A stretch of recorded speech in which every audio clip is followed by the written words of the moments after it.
des choses qui sont temporaires et qui ne vont se limiter qu'à la terre. Il n'y a que quand Christ est révélé et formé dans l'homme qui peut accompagner l'homme dans l'éternité. Les autres choses s'arrêtent dans le temps et dans la matière. Et qui comprend ce que je suis en train de dire? Je parle simplement et calmement, je crois que vous êtes en train de comprendre mon langage. Voilà la pensée de Dieu pour vous toute cette année. C'est Jésus qui est la pensée centrale. Alléluia. Ne donnez pas d'abord un nom à l'année. Année de gloire, année de victoire, année de percée, année de ceci, année de cela. Toutes ces choses peuvent être de grandes distractions. Si la personne centrale n'est pas élevée, elle n'est pas présentée. Beaucoup de gens perdent le temps avec année de ceci, année de cela, année de ceci, année de cela.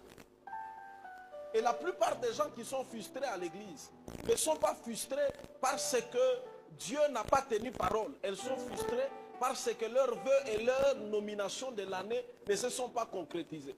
Et dans la plupart des cas, toutes les nominations que nous donnons à l'année ne sont liées qu'à notre ego. C'est des choses, cette année, c'est l'année de la visibilité, c'est l'année de la percée, c'est l'année de la montée. Quand vous entrez en profondeur dans toutes ces choses, ce n'est que la révélation de l'égoïsme. Il n'y a rien de Dieu à l'intérieur. En fait, quelle est la place que vous accordez à Jésus? Jésus est votre vie ou Jésus est un moyen? Pose un peu la question à ton voisin. Jésus est-il ta vie ou Jésus est un moyen?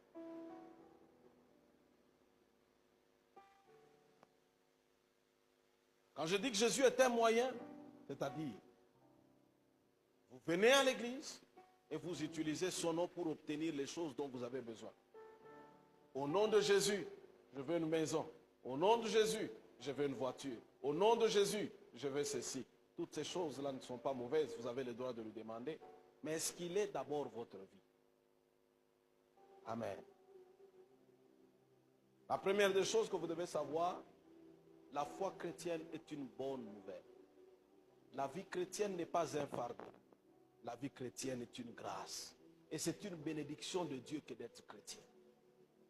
C'est un privilège et un grand honneur que d'être enfant de Dieu.